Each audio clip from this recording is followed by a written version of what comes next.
In this video, I'm going to show you the best computer speakers you can get at every price range. No matter your budget, I will help you find the best pick for your needs. Let's go. First, we are going to take a look at the best options in the under $50 range. First, we have the Creative Pebble V3. These speakers are fantastic for a clean desk setup because they get both power and audio through a single USB-C cable, plus they even have Bluetooth 5.0, which is a huge bonus in this price range. While they deliver impressively clear mids and highs with their angled drivers, the bass is definitely on the lighter side, so you will not be shaking the room with them. Honestly, for their compact size and simple connectivity, they sound much better than you'd expect and are a step up in clarity compared to the Redragon. Next, we have the Redragon GS520 Anvil. The biggest draw here is definitely the look, with customizable RGB lighting on the front that you can change with a simple touch, which will appeal to anyone with a gaming setup. While the big front-facing volume knob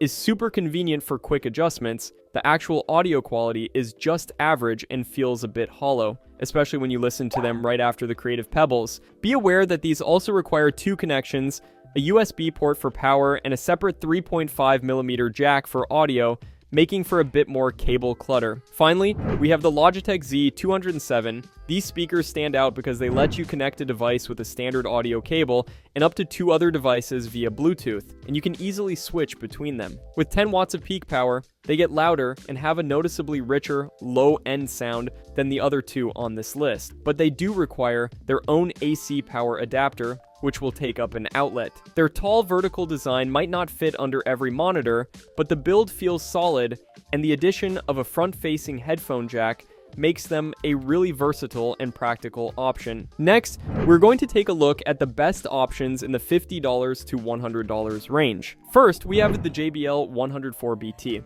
I found these speakers delivered a surprisingly clear and accurate sound, almost like a mini studio monitor, which is fantastic for hearing all the details in music or when I am editing audio. While that clarity is a huge plus, the bass is definitely on the lighter side compared to a system with a subwoofer like the Logitech, making them feel less impactful for movies and games. The front-facing volume knob and headphone jack are super convenient for my desk, but the all-plastic build doesn't feel quite as premium as the wood finish on the Edifiers. Next, we have the Logitech Z407. This system immediately makes its presence known with a powerful, down-firing subwoofer that brings a deep rumble to games and action scenes, something the other two simply cannot replicate. The wireless control puck is my favorite feature here. It feels great to use and makes it so easy to adjust volume or pause music from anywhere on my desk, which is a big advantage over the other speakers. However, I noticed that while the bass is strong, the small satellite speakers can struggle to keep up,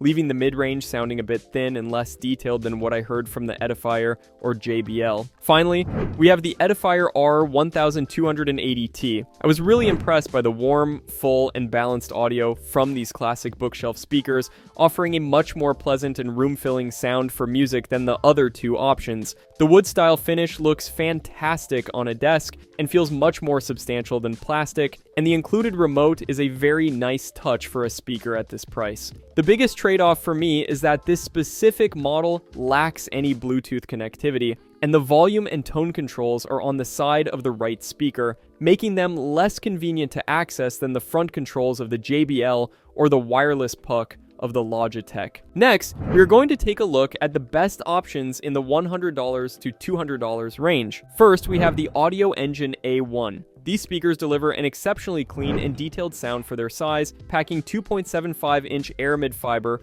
woofers and Bluetooth 5.0 with aptX for some really high-quality wireless audio. While the bass is tight and surprisingly punchy for a small speaker, it just cannot compete with the deep rumbling subwoofer that comes with the Klipsch system. Ultimately, the A1 is a fantastic choice for clear, accurate sound right at your desk, but I find the Edifiers offer a bit more power and features for a very similar price point. Next, we have the Edifier R1700BT. These feel like the best all-around value here, giving you 66 watts of total power, convenient knobs on the side to adjust bass and treble, and even a small wireless remote, which is something neither the Audio Engine nor the Klipsch include.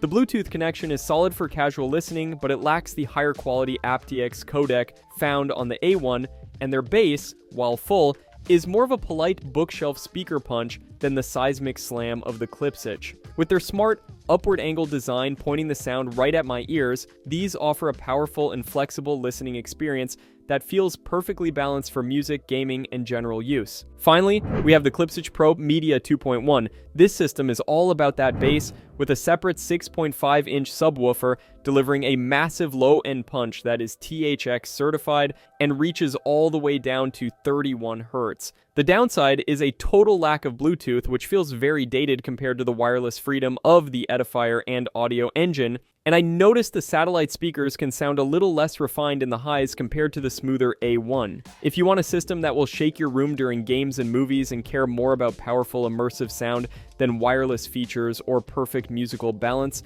this is easily the winner for raw impact. Next, we are going to take a look at the best options in the $200 to $400 range. First, we have the Harman Kardon SoundSticks 4. These are an absolute art piece for your desk, and the 100-watt down-firing subwoofer delivers some of the most impressive, ground-shaking bass I've heard in a 2.1 system. The 8 drivers in the satellite sticks provide crisp and clear highs, but the overall sound can feel dominated by that powerful bass, which might not be what you want for every situation. My main issue is the lack of connectivity for this price. You only get Bluetooth and a 3.5mm input, with no USB or optical connection, which feels like a missed opportunity. Next, we have the Fluance Ai61. Right away, these are a much more traditional bookshelf speaker, but they pack some serious power with their 6.5-inch drivers and a 120-watt amplifier that delivers a really full, detailed sound. Compared to the SoundSticks, the connectivity here is incredible, giving you Bluetooth 5.0, RCA, optical, a USB-C input, and even a subwoofer output if you want to add more low-end. The only real downside is their size. These speakers are quite large and will take up a significant amount of desk space, making them a tough fit for smaller setups. Finally, we have the Kanto YU2. These are by far the most compact speakers of the bunch, designed specifically for small desks with a clean minimalist look and a built-in USB digital to analog converter for a super clean signal from your computer. For their tiny size, the clarity in the mids and highs is fantastic, but the bass is extremely weak, rolling off sharply around 80 Hz, which makes them sound thin next to the Fluance or Harman Kardon. While you can fix this with the dedicated subwoofer output, the lack of any Bluetooth connectivity and the annoying rear-mounted volume knob are compromises you have to make for that tiny footprint. Next, we are going to take a look at the best options in the $400 plus range. First, we have the KEF LSX II LT, and the sound coming from these is incredibly warm, detailed, and feels so much bigger than the speakers themselves.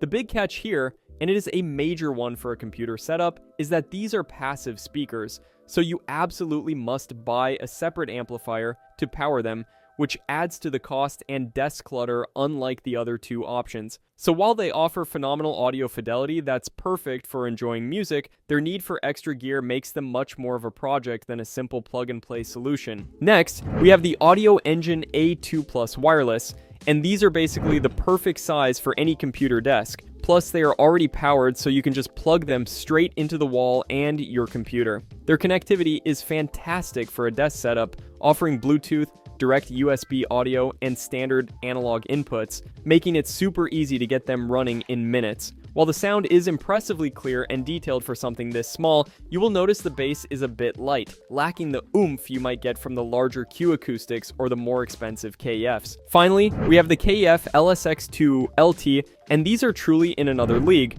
using a special UniQ driver that creates an unbelievably precise and immersive stereo image where you can pinpoint every single sound in a game or song. These are a true all-in-one system with every modern connection you could wish for, including USB-C for your computer, HDMI for a television, and robust Wi-Fi streaming. They really justify their premium price with sound quality and a feature set that the others here just can't match, delivering a complete high-end desktop audio experience right out of the box with no other components needed. Thanks for watching. I hope this video was helpful to you. If you found this video to be helpful, leave a like and subscribe for more videos like this in the future.